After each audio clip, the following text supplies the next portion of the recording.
پیغمبر علیه الصلاۃ والسلام فرمایي چې یو سړی راولاړ شي په 10 روپۍ باندې یوه جوړه کپړې واخیستلې، په 100 روپۍ واخیستلې، یوه روپۍ پکې حرام وه، یوه روپۍ پکې حرامه وه. د الله رسول فرمایي ستا په دې کپړو کې بیا چش نه کېږي، ستا لمونځ نه قبلېږي. یوه روپۍ حرامه پکې وله، په 1000 روپۍ دې جوړه کړې وه، یوه روپۍ حرامه وه. لکه یو ډرم اوبه راواخله، یوه قطره د بولو د شرابو د وینو ور واچو مردارېږي. او داسې د الله رسول فرمایي چې تا تر څو اغوستې دي ستا لمونځ په دې کې قبلېږي نه. صحیح. بیا پیغمبر علیه الصلاۃ والسلام فرمایي چې یو سړی یوه حرامه روپۍ وخوري، یوه حرامه ګوله وخوري، او حرامه ګوله څه رقم خبره ده. یو سړی یوه حرامه ګوله وخوري، د الله رسول فرمایي وای 40 ورځې نه دعا قبلېږي نه عبادات قبلېږي. 40 ورځې الله یوه حرامه ګوله چې سړی وخوري، نادرا والا، پاسپورټ والا، سیکریټریټ والا، دفتران والا، بیا په کال دفتر لره ورځم څه وایي، وایي زما افسر ما ټول ته مه راځه.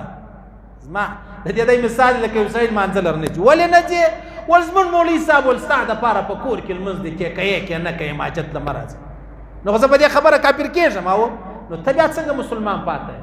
تا ته ستا افسر وویل. دا خبره ده زموږ د ما پخوا دغه دا نوکري ډېر غټ شی بولئ. ما یاره زبردسته کیسه ده. زموږ ډېر ملګري دی دا وایي نوکري نشته، زه واده نه کوم، مور هم واده نه ورکوي.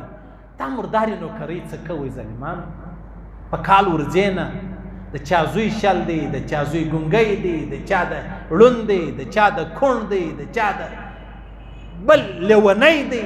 دا هغه د بل روپۍ دې خوړلې، دا ځای ته الله رب العزت راورسوله. ورسې په بازار کې کاروبار وکړئ، تجارت وکړئ، مزدورۍ وکړئ، هېڅ بده خبره نه ده. حرام خو به نه وي پکې یاره. ظالمه تا مایسټر یې مایسټر، اسکول لره بچان راسي، مور پلار یې راواستوي او ته څه چم کوې؟ ته په میاشتو نه راځې. د ځان شاګرد دې لګولی دي 80,000 خپل اخلي، 10,000 به شاګرد ورکوي. ورسه ای څه رقم خبره ده؟ ای ولې ظلم کوي؟ ولې ناجایزه کوي؟ سبا به ستا زوی څه چیز جوړ شي. یو سړی ډاکټر دی، 80,000 تنخواه اخلي، بیا هسپتال ره نه وځي. نن مې زوی ناجوړه دی، نن مې پلار ناجوړه دی، نن به پکنیک باندې تللی یم. ظالمه مریضان چې وتا ته ناست وي، هغه بیا تا ته بر دعاوې کوي، وتا ته به دعاوې کوي. دا روپۍ حرامې شولې یاره، دا روپۍ حرامې شوې. حلالې پیدا کوي 15 روپۍ، د 15,000 برکتونه به الله پکې کښېږدي. 15,000 مردارې پیدا که، د 15 روپۍ برکتونه به نه وي. د الله رسول فرمایي وایي چې کله یو سړی حلال کاروبار کوي، درواغ نه وایي، دوکه نه کوي، پلانۍ د الله رسول فرمایي الله فرمایي د قیامت په ورځ ما ته شرم درېږي، زه د سره حساب کوم. زه شرمېږم باندې، زه د په حساب شرمېږم. زما او ستا کاروبار خو مفتي ټول ته معلوم دی. وروره 3 جمعه ته سبا کې نه دی ویلی، هلته ولاړې په دفتر کې 10 لک روپۍ ورکړې، دی ولګېدې پر نوکري باندې. حال دا دی چې خپل دسته خط نشي کولی، په چپل لاس اولی خط لیکي. د الله رسول فرمایي صحابو پوښتنه وکړه ول قیامت کله دی؟